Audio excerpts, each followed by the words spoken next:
Assalamualaikum warahmatullahi wabarakatuh. Pada kesempatan kali ini dan pada pertemuan kali ini, kami dari kelompok 1, kelas 2A Farmasi akan menjelaskan materi yang kami buat dengan materi senyawa alfa-mangostin. Senyawa alfa-mangostin ini berasal dari kulit buah manggis. Untuk lebih lengkapnya, kita ke slide berikutnya. Nah, anggota kelompok dari kelompok 1 terdiri dari 4 orang, yaitu Novi Rostiani, Dita Rizky Aulia Utami, Muhammad Rifki Nur Iman, dan Deli Suryani. Isi dari materi ini, kita bahas mengenai pengertian alfa-mangostin, sejarah alfa-mangostin, saat alfa-mangostin, dan isolasi dari alfa-mangostin. Penjelasan berikutnya akan disampaikan oleh anggota kelompok ini. Simak ya. Halo, perkenalkan, nama saya Deli Suryani dengan NIM 31119045. Pada video ini, saya akan menjelaskan mengenai pengertian beserta morfologi tumbuhan dari senyawa alfa-mangostin. Nah, sebelum kita mengenal lebih jauh mengenai senyawa alfa-mangostin, sebaiknya kita mengetahui apa sih yang dapat menghasilkan senyawa alfa-mangostin. Nah, ternyata berdasarkan penelitian yang telah dilakukan, senyawa alfa-mangostin ini terdapat di dalam kulit buah manggis.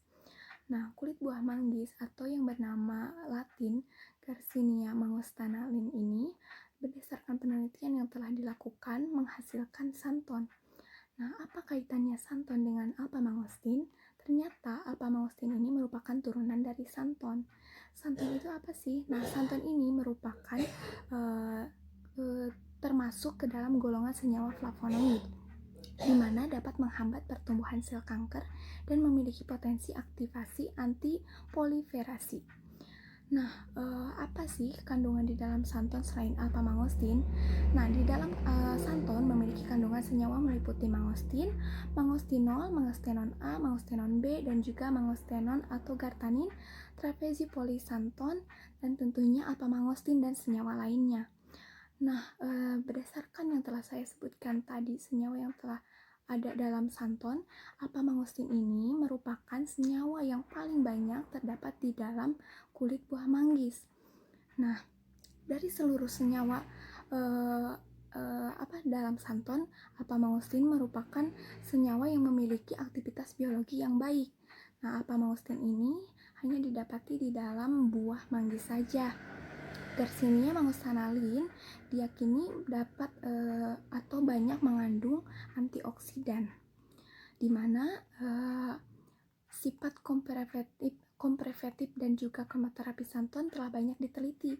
Salah satunya adalah sebagai pengobatan atau penghambat proses karsinogenesis. Nah, senyawa santon ini yang terkandung alfa-mangostin di dalamnya mampu menghambat beberapa target molekul yang terdapat di dalam sel-sel tumor, termasuk kinase, kemudian siklosigenase, ada juga ribonukleotida, reduktase. Nah, DNA polimerase senyawa utama kandungan kulit buah manggis ini bertanggung jawab atas beberapa aktivitas farmakologi tersebut, atau senyawa santon ini bertanggung jawab terhadap yang menghambat terjadinya proses karsinogenesis. Nah, itu untuk penjelasan mengenai alfa-mangostin yang terdapat di dalam manggis atau kulit manggis. Selanjutnya, adapun struktur kimia dari alfa-mangostin dan juga santon. Nah, santon ini merupakan kelompok senyawa bioaktif yang memiliki struktur 6 karbon dengan kerangka karbon lengkapnya. Nah, senyawa ini terdiri dari cincin aromatik trisiklik yang disubstansi dengan bermacam-macam gugus seperti fenolik, metoksi, dan juga isopren. Nah, selanjutnya untuk struktur kimia dari santon, seperti yang dapat kita lihat bahwa santon ini atau alfa-mangostin tentunya mempunyai nama rumus molekul C24H22 dan O6, serta berat molekulnya adalah 410,46. Nah, alpha-mangostin ini memiliki titik lebur 180 sampai 182 derajat Celcius.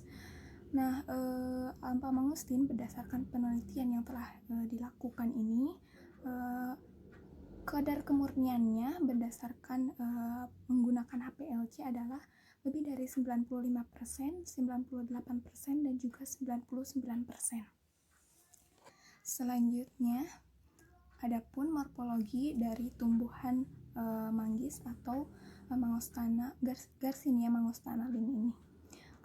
Klasifikasi dan morfologi taksonomi tanaman manggis menurut Cronquist 1981, yakni manggis ini merupakan kelas Magnoliopsida, subkelasnya Dilianidae, kemudian termasuk ke dalam ordo Thales, familia Clusiaceae, dan merupakan genus Garcinia.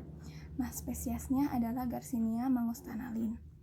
Nah, manggis merupakan tanaman buah yang berasal dari hutan tropis di kawasan teduh Asia Tenggara, seperti misalkan Malaysia dan juga Indonesia. Nah, di Indonesia itu sendiri banyak sebutan untuk buah manggis, seperti misalnya Jawa Barat itu disebut sebagai manggu, kemudian manggis di Jawa, dan di Sulawesi Utara disebut mangusto. Adapun mangustang yang disebutan untuk daerah Maluku, dan juga manggih untuk sebutan di daerah Sumatera Barat. Nah, buah manggis ini merupakan spesies terbaik dari genus Garcinia, yaitu mengandung santon yang telah dijelaskan, dan di dalamnya terdapat alpha-mangostin. Nah, Garcinia ini mengandung gula sakarosa, dextrosa, dan juga levolulosa, di mana 100 gram buah manggis ini mengandung 79,2 gram air, 0,5 gram protein, 19,8 karbohidrat, 0,3 gesrat berbandingan 11 mg kalsium, kemudian 17 mg fosfor, 0,9 mg besi. Ada juga kandungan vitamin lainnya seperti vitamin A, kemudian vitamin C, kemudian ada vitamin B1 atau tiamin, kemudian vitamin B2 atau riboflavin, ada juga vitamin B5 atau niacin. Selanjutnya, klasifikasi morfologi lanjutan.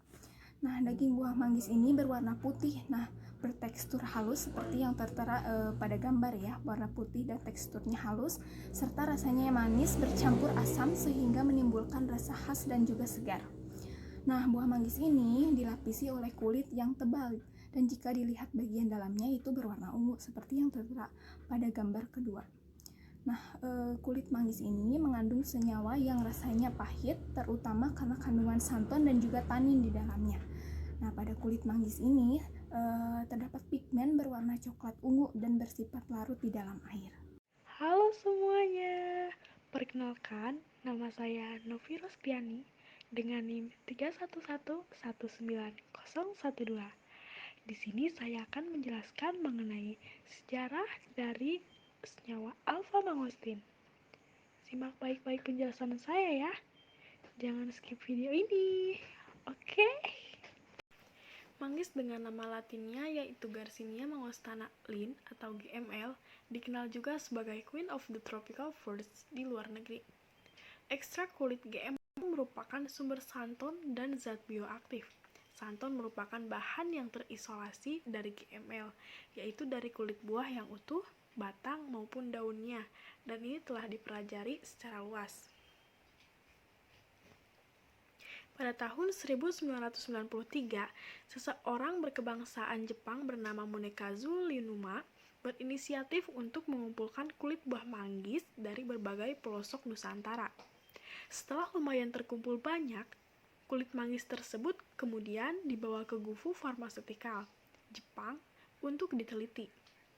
Setelah kulit buah manggis berada di Jepang, tim peneliti yang terdiri dari Kenji Matsumoto, Monecazulinuma sendiri dan beberapa orang lainnya mengekstraksi kulit buah manggis yang sudah kering tersebut dengan benzena, aseton, alkohol 70%, dan heksana. Dari proses ekstraksi tersebut, ternyata menghasilkan 6 turunan santon yang merupakan senyawa utama yang terkandung dalam buah manggis. Nah, berikut ini adalah derivasi santon ya. Bisa kita lihat di sini. Nah, tak berhenti sampai di situ, para ilmuwan tersebut kemudian mengambil sel penyebab leukemia seperti K562, HL60, NB4, U937 dari Ibaraki, Jepang. Selanjutnya, sel kanker yang menjadi penyebab leukemia tersebut kemudian dikulturkan. Lalu, senyawa santon dari kulit buah manggis dilarutkan ke dalam kultur sel penyebab leukemia tadi.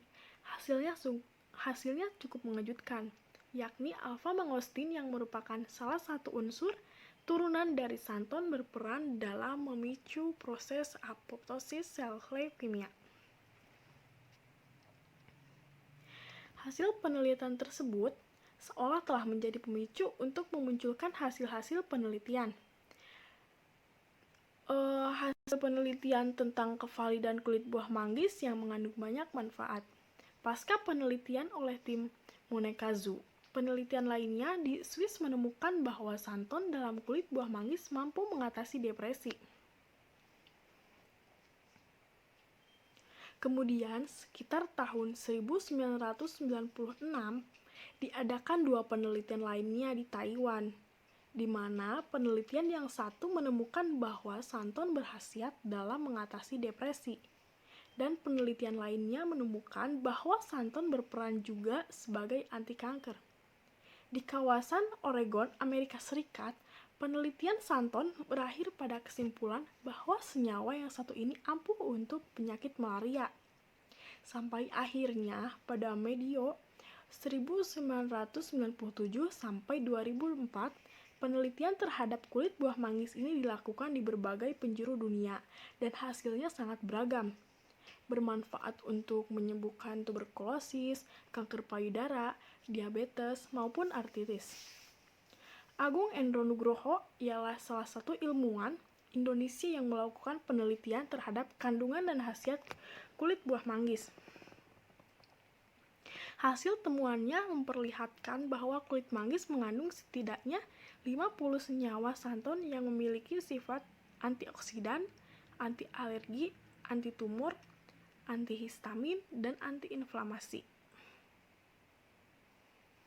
Halo guys, Assalamualaikum. Perkenalkan, nama saya Muhammad Rifki Nuriman dengan NIM 3119029. Di sini saya akan menjelaskan tentang manfaat dari kulit manggis. Check it out. Manfaat senyawa alpha-mangostin pada metabolis sekunder katon kulit manggis atau dengan nama latinnya Garnia bucostenlin bisa disingkat dengan GML. Pemanfaatan kulit manggis secara tradisional digunakan untuk mengobati penyakit sariawan, disentri, gastritis, diare, gonorea, dan eksim. Dan efek farmakologinya secara antioksidan, anti jamur, antibakteri, anti kanker. Secara umum, kulit buah manggis mengandung senyawa metabolis sekunder yaitu santon, flavonoid, dan tanin. Katon dapat menghambat pertumbuhan sel kanker dan memiliki potensi aktivitas proliferasi dari 4 turunan katon. Saya akan menyebutkan beberapa manfaat kulit manggis, yaitu salah satunya 1.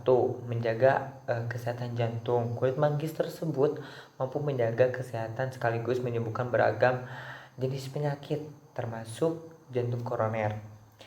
Senyawa katones dalam kulit manggis sangat bermanfaat bagi kesehatan kardiovaskular, menyembuhkan penyakit jantung koroner, tekanan darah tinggi, trombosit, dan lain sebagainya.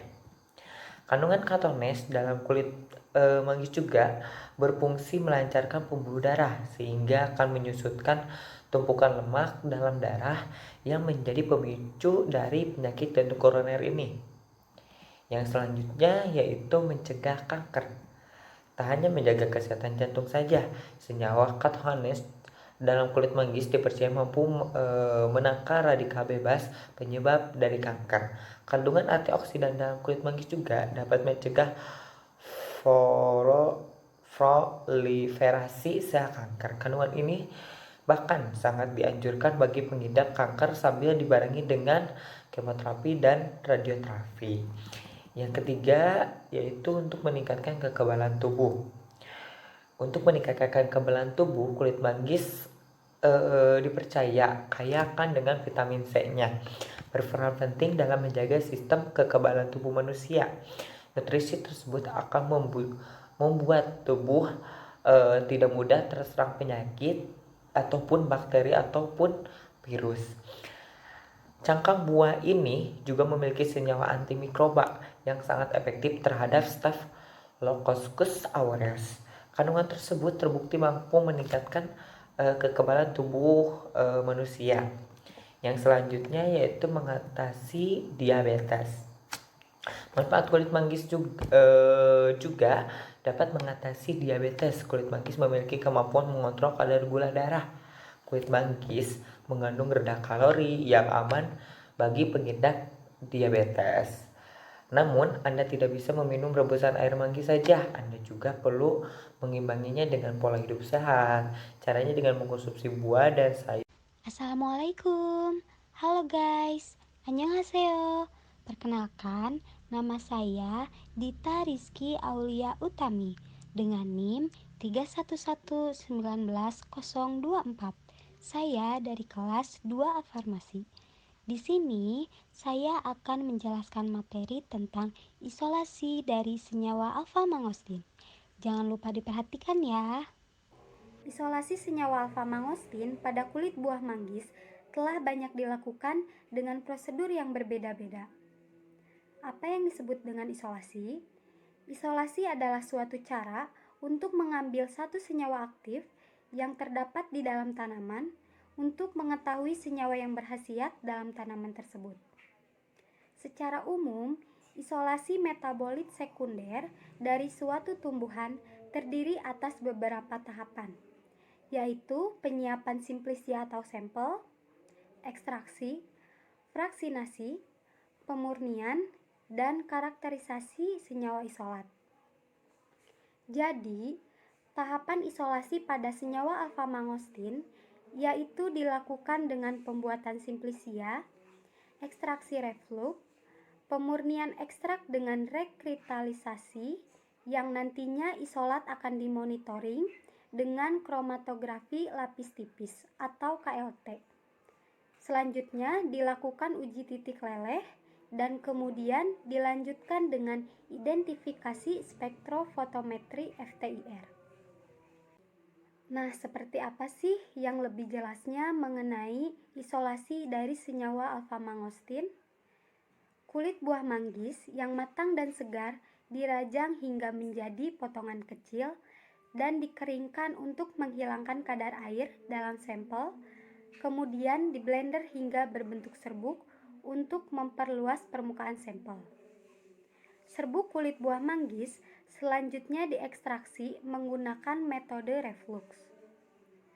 Pada proses reflux, pelarut berkondensasi dengan adanya pendingin dalam kondensor yang dilalui oleh uap pelarut. Metode reflux dapat mengekstraksi sampel-sampel dengan tekstur kasar dan tahan pemanasan langsung. Proses ekstraksi menggunakan pelarut etanol yang merupakan pelarut universal yang dapat melarutkan hampir semua zat aktif, baik yang bersifat nonpolar, semipolar, maupun polar, dan dapat mengendapkan protein serta mampu menghambat kerja enzim sehingga dapat terhindar dari proses hidrolisis dan oksidasi. Nah, etanol ini merupakan pelarut pengekstraksi yang sifatnya tidak toksik atau aman, mudah didapatkan, dan harganya pun terjangkau. Selanjutnya, ekstrak yang diperoleh dimurnikan atau purifikasi dengan cara rekristalisasi menggunakan pelarut etanol dan aquades dengan perbandingan 1:1. Nah, pemilihan pelarut tersebut didasarkan pada prinsip rekristalisasi, yaitu melarutkan senyawa yang akan dimurnikan, kemudian ditambahkan pelarut yang tidak dapat melarutkan senyawa tersebut. Pada awalnya, sampel dilarutkan dengan etanol dan terbentuk larutan bening. Kemudian, larutan tersebut ditambahkan aquades sebagai unsolvent atau tidak melarutkan. Dan kemudian membentuk suspensi.